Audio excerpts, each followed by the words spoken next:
আসসালামু আলাইকুম। আশা করি সকলে ভালো আছেন। আমি রাশিদুল ইসলাম রাহাত স্বাগতম জানাচ্ছি ইনভার্স লার্নিং এর এই নতুন ভিডিওতে। এখন আমরা আজকের ভিডিওতে আলোচনা করব অষ্টম শ্রেণীর বিজ্ঞান বইয়ের অনুসন্ধানী পাঠের 4 নম্বর অধ্যায়, নাম কি কোষ বিভাজন ও তার রকমভেদ। এখন এই চ্যাপ্টার শেষে আমরা যে বিষয়গুলো জানবো সেটা কি, কোষ বিভাজন কি এবং সেটা কত রকমের হতে পারে, মাইটোসিস মিওসিস কোষ বিভাজন ও তার চক্র, মাইটোসিস কোষ বিভাজনের ধাপসমূহ, তারপরে কি তাদের নিয়ন্ত্রণ, মাইটোসিস কোষ বিভাজনের গুরুত্ব, ঠিক সেম ভাবে মিওসিসটাও জানবো। তারপরে জানবো অস্বাভাবিক কোষ বিভাজন ও তার ফলাফল। এবং পরিশেষে দুইটা জিনিস আছে, সেটা কি কোষ বিভাজন ও ডিএনএ এর অপরিবর্তনীয় প্রভাব।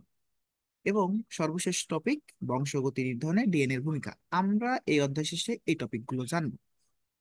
আজকের প্রথম ভিডিওতে আমরা মেইনলি আলোচনা করব কোষের গঠন এবং এককোষী জীবদেহে কোষ বিভাজন অর্থাৎ অ্যামাইটোসিস। আমরা এই পর্যন্ত আলোচনা করব, আমি আগেই বলে দিচ্ছি। তো চলো আমরা শুরু করি আমাদের লেকচার। এখন প্রথমেই বলা আছে কোষ হলো জীবদেহের গাঠনিক একক। এখন কোষটা কি বলতো? জীবদেহের গাঠনিক একক, এটা মনে রাখতে হবে। কি জীবদেহের গাঠনিক একক কি বলতো? কোষ, ইংলিশে কি বলে? সেল। জীবদেহ ব্যাকটেরিয়া, অ্যামিবা, প্লাজমিডিয়াম এগুলোর মতো এককোষী হতে পারে। আবার মানুষ, বটগাছ, তিমি এগুলোর মতো বহুকোষী হতে পারে। অর্থাৎ কি জীবদেহ কেমন হতে পারে? ব্যাকটেরিয়াদের মতো ছোট হতে পারে, আবার কি হতে পারে? মানুষ, বটগাছ, তিমি এগুলোর মতো বহুকোষী হতে পারে। এককোষী জীব ছাড়া অন্য সকল জীবদেহ অসংখ্য কোষ দিয়ে গঠিত। এককোষী জীব মানে কি বলতো? যেখানে মাত্র একটা মাত্র কোষ থাকবে, আর বাকি ক্ষেত্রে কি আমাদের মানুষের কত অসংখ্য কোষ আছে। তিমি মাছ তো বৃহৎ, অসংখ্য কোষ। তো একটা বটগাছ অনেক বড় হয় না? এটা কি? এটা হচ্ছে বহুকোষী জীব। এবার প্রতিটি জীবকোষ বিভাজনের মাধ্যমে তাদের বংশবৃদ্ধি ও কোষের সংখ্যা বৃদ্ধি করে থাকে। এটা হচ্ছে বিষয়, কিভাবে বংশবৃদ্ধি করে এবং সংখ্যা বৃদ্ধি করে? কোষ বিভাজনের মাধ্যমে। যে শারীরবৃত্তীয় প্রক্রিয়ায় একটি থেকে একাধিক কোষ তৈরি হয় তাকে কোষ বিভাজন বলে। এখন কোষ বিভাজন কাকে বলে? যে শারীরবৃত্তীয় প্রক্রিয়ায় একটি থেকে একাধিক কোষ তৈরি হয় তাকে কোষ বিভাজন বলে। কোষ বিভাজন একটি স্বাভাবিক ও গুরুত্বপূর্ণ প্রক্রিয়া। কোষ বিভাজনের মাধ্যমে একটি কোষ বিভাজিত হয়ে অসংখ্য কোষ তৈরির মাধ্যমে একটি পূর্ণাঙ্গ জীবে পরিণত হয়। আদি এককোষী জীব সাধারণত যে প্রক্রিয়ায় বিভাজিত হয় তাকে কি বলে? অ্যামাইটোসিস বলা হয়। অ্যামাইটোসিস কাকে বলে? আদি এককোষী জীব সাধারণত যে প্রক্রিয়ায় বিভাজিত হয় তাকে কি বলে? অ্যামাইটোসিস। বহুকোষী জীব যে দুটি প্রক্রিয়ায় বিভাজিত হয় সেটা কি? মাইটোসিস এবং মিয়োসিস। অর্থাৎ আমি কি বলতে পারি? অ্যামাইটোসিস কাদের জন্য? অ্যামাইটোসিস হচ্ছে আদি এককোষী, আদি এককোষী জীবের জন্য। আর আর কি মাইটোসিস এবং মিয়োসিস কিসের জন্য? এটা হচ্ছে বহুকোষী জীবের জন্য। আমরা ক্লাস 7 পড়েছিলাম মাইটোসিস কোষ বিভাজন হচ্ছে দেহকোষ বিভাজনের জন্য লাগে, আর মিয়োসিস কি? জনন কোষ বিভাজনের জন্য লাগে। আমরা এই টপিকগুলো জানলাম। এবার আসি কোষ বিভাজন কেন দরকার আমাদের জীবনে, কোষ বিভাজনের গুরুত্বটা কি, আমরা সেটা নিয়ে আলোচনা করব। জীবদেহের দৈহিক বৃদ্ধি, জনন, প্রজনন, জনন ও পরিস্ফুটনের জন্য কোষ বিভাজনের প্রয়োজন। তাহলে কিসের জন্য দৈহিক বৃদ্ধির জন্য প্রয়োজন, জননের জন্য প্রয়োজন, পরিস্ফুটনের জন্য কোষ বিভাজন প্রয়োজন? সকল প্রকার কোষ তার পূর্ববর্তী কোষ থেকে বিভাজনের মাধ্যমে সৃষ্টি হয়। জীবদেহ আঘাতপ্রাপ্ত হলে বা ক্ষতিগ্রস্ত হলে তা সারিয়ে নিতেও কোষ বিভাজন গুরুত্বপূর্ণ ভূমিকা পালন করে। এখন তুমি একটা এক্সাম্পল চিন্তা করতে পারো। মনে করো তোমার আঙ্গুল কেটে গেছে। কেটে যাওয়ার পরে দেখবা কিছুদিন পর ওই জায়গাটা সেরে ওঠে। মনে করো মাংস চলে গেছে, এখন মাংস চলে যাওয়ার পরে কি আবার দেখবা 1-2 বছর পর আবার সেম হয়ে যায়। এখন সেম কেন হয় বলো তো? এটা হয় কোষ বিভাজনের মাধ্যমে। নতুন করে নতুন কোষ উৎপন্ন হয় এবং ক্ষতিগ্রস্ত জায়গাকে পূরণ করে। আবার জনন কোষে কোষ বিভাজন জীবদেহের বংশবৃদ্ধির জন্য অন্যতম মাধ্যম। অর্থাৎ কি জনন কোষে কোষ বিভাজন কেন দরকার? কারণ বংশবৃদ্ধির জন্য। এর মাধ্যমে নতুন বৈশিষ্ট্য সম্পন্ন অপত্য বা নতুন কোষ, অপত্য মানে কি বলতো? অপত্য মানে হচ্ছে নতুন, নতুন কোষ তৈরি হয় যা জীবের অভিযোজন, অভিব্যক্তি, বংশ পরম্পরা অব্যাহত রাখতে গুরুত্বপূর্ণ ভূমিকা পালন করে। তাহলে কি জনন কোষে কি হয়? এক পিতা থেকে একটা ক্রোমোজোম আসে, মাথা থেকে একটা ক্রোমোজোম আসে, এগুলো মিলে কি হয়? একটা ভ্রূণ তৈরি করে। তারপরে কি হয়? একটা নতুন বৈশিষ্ট্য সম্পন্ন কি করে? নতুন অপত্য কোষ সৃষ্টি করে। এই কোষ যে নতুনটা সৃষ্টি হয়, এটাতে নতুন করে জীবের অভিযোজন ঘটে, অভিব্যক্তি ঘটে এবং বংশ পরম্পরা অব্যাহত রাখতে গুরুত্বপূর্ণ ভূমিকা পালন করে। এটা ছিল কি কোষ বিভাজনের গুরুত্ব। এটা কিন্তু খুব ইম্পর্টেন্ট, এক্সামে আসতে পারে আমাদের। কোষ বিভাজনের গুরুত্ব লেখো। তাহলে আমরা কি লিখবো, এটা লিখে দেবো। ঠিক আছে, আমরা এটা লিখে দেবো।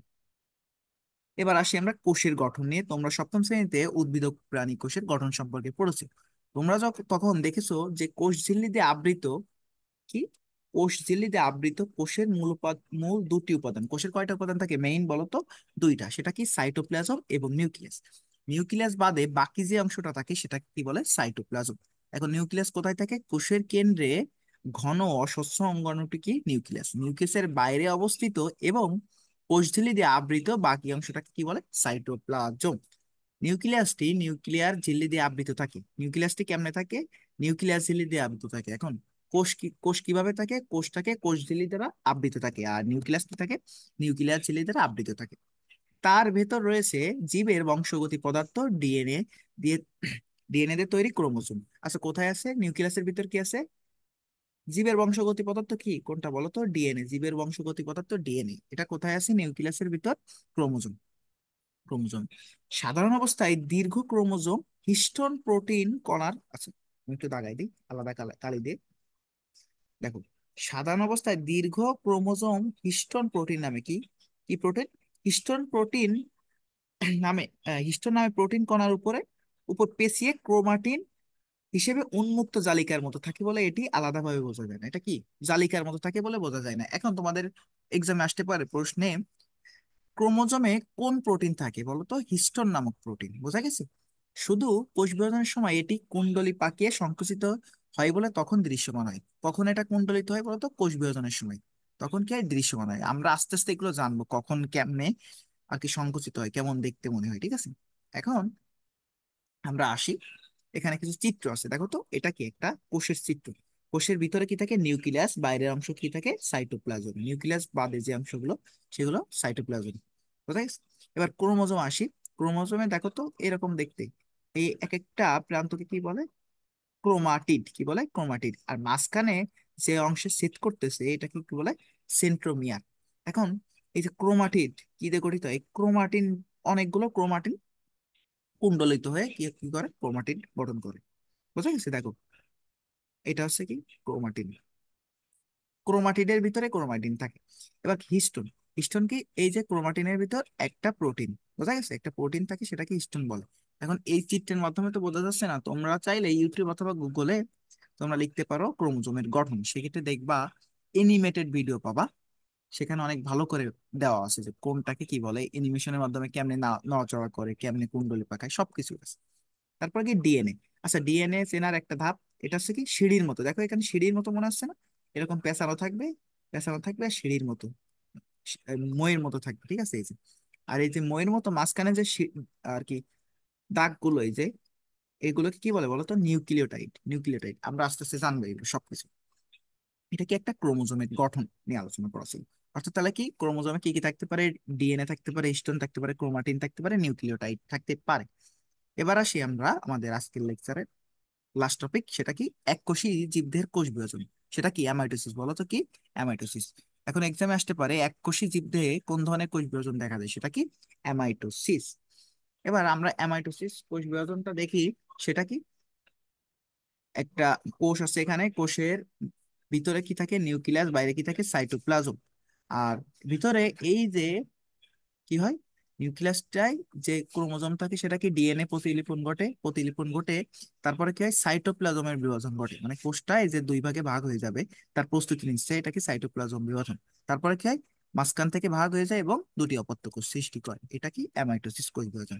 অর্থাৎ আমি যদি আরেকবার চিত্র আঁকি, সেটা হচ্ছে কি, প্রথমে এমন থাকে, পরে কি হয়, দুইটাই দুইটা কোষে ভাগ হয়ে যাবে বলে এরকম খাস সৃষ্টি করে।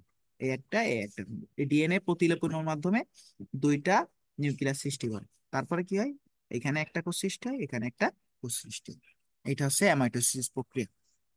এবার আমরা আসি, এককোষী আদিকোষী জীবগুলো সরাসরি বিভাজনের মাধ্যমে বংশবৃদ্ধি করে থাকে। এই প্রক্রিয়াকে অ্যামাইটোসিস বা বাইনারি ফিশন নামে পরিচিত। এখন অ্যামাইটোসিস কোষ বিভাজন প্রক্রিয়া আরেকটা নাম কি বলতো? Binary fission. বোঝা গেছে? এটা কি সরাসরি, দেখো, সরাসরি বিভাজন হচ্ছে, আমরা দেখেই বুঝতে পারতেছি। কিন্তু মাইটোসিস মিয়োসিসের বেলায় এইরকম না, আমরা সেগুলো নেক্সটে আলোচনা করবো। বোঝা গেছে? আমরা মনে রাখবো সরাসরি বিভাজনের মাধ্যমে এককোষী জীবদেহে কোষ বিভাজন হয়ে থাকে। এরপরে আসি, অ্যামিবা ব্যাকটেরিয়া এবং কোথায় অ্যামিবা ব্যাকটেরিয়া এবং নীলাভ সবুজ শৈবাল জাতীয় আদিকোষী জীবে এ ধরনের কোষ বিভাজন দেখা যায়। কোথায় কোথায়? অ্যামিবা ব্যাকটেরিয়া এবং নীলাভ সবুজ শৈবাল। এককোষী জীবের সংখ্যা বৃদ্ধির জন্য এ প্রক্রিয়াটি অত্যন্ত কার্যকর। বিভাজনের জন্য কোষের বিশেষ কোনো প্রস্তুতির প্রয়োজন হয় না এবং এই পদ্ধতিতে দ্রুত কোষের সংখ্যা বৃদ্ধি পায়। অ্যামাইটোসিস ধরনের কোষ বিভাজনে কোষটি পরিপক্ক হলে প্রথমে নিউক্লিয়াসের ভিতর ক্রোমোজোমের ডিএনএ প্রতিলিপন ঘটে। দেখো তো এখানে ডিএনএ প্রতিলিপন ঘটেছে না, সেটা। কোষের নিউক্লিয়াসটির আকৃতি পরিবর্তন হয়ে ডাম্বেলের আকৃতি ধারণ করে। কি করে? ডাম্বেলের আকৃতি। এই দেখো এখানে কি করছে, ডাম্বেলের মতো আকৃতি ধারণ করছে। এই যে ডাম্বেলের মতো আকৃতি, আমিও এখানে ডাম্বেলের আকৃতির মতো দিয়েছিলাম। তারপরে কি, এবং প্রায় মাঝ বরাবর সংকুচিত হতে শুরু করে। সংকোচন শেষে মাতৃকোষের মূল দীর্ঘাকৃতি নিউক্লিয়াসটি পরস্পর থেকে বিচ্ছিন্ন হয়ে দুটি অপত্য কোষে পরিণত হয়। এই যে দুটি অপত্য কোষে পরিণত হয়েছে, একটা আমি এখানে চিত্র আঁকেছি এটা। এই প্রক্রিয়ায় বিভাজিত দুইটি নিউক্লিয়াসের ডিএনএ সুনির্দিষ্ট কি থাকে, ডিএনএ গুলো সুনির্দিষ্ট এবং সমানভাবে বিভক্ত হয়, পুরোপুরি নিশ্চিত নয়। এটা এখানে কি হয়, ডিএনএ মানে সমানভাবে যে ভাগ হবে সেটা নিশ্চিত নয়, কাজেই দুটি ভিন্ন হতে পারে, এখানে বেশি এখানে কম হতে পারে। তারপরে কি, নিউক্লিয়াসের সঙ্গে সঙ্গে সাইটোপ্লাজমও মাঝ বরাবর সংকুচিত হতে হতে বিচ্ছিন্ন হয়ে দুটি কোষে পরিণত হয়। তার মানে এই যে দুটি কোষে পরিণত হয়, এ ধরনের বিভাজনে মাতৃকোষের নিউক্লিয়াস ও সাইটোপ্লাজম সরাসরি বিভক্ত হয়ে দুটি অপত্য কোষ তৈরি করে, তাই একে প্রত্যক্ষ কোষ বিভাজন বলে। আমরা এখান থেকে বুঝবো এবং বুঝে অল্প করে তুমি যতটুকু বুঝো সেটা এক্সামে লিখবা, কি প্রত্যক্ষ কোষ বিভাজন কাকে বলে, অর্থাৎ অ্যামাইটোসিস কোষ বিভাজন কাকে বলে। আমরা এখান থেকে জানতেছি অ্যামাইটোসিস কোষ বিভাজনকে কি বলে, প্রত্যক্ষ কোষ বিভাজন, বাইনারি ফিশন। আমরা এতটুকু জানলেই হবে। আমরা নেক্সট ভিডিওতে আলোচনা করব বহুকোষী জীবদের কোষ বিভাজন। যদি ভিডিওটি ভালো লেগে থাকে অবশ্যই সাবস্ক্রাইব করতে পারো, লাইক কমেন্ট শেয়ার করতে পারো বন্ধুদের সাথে।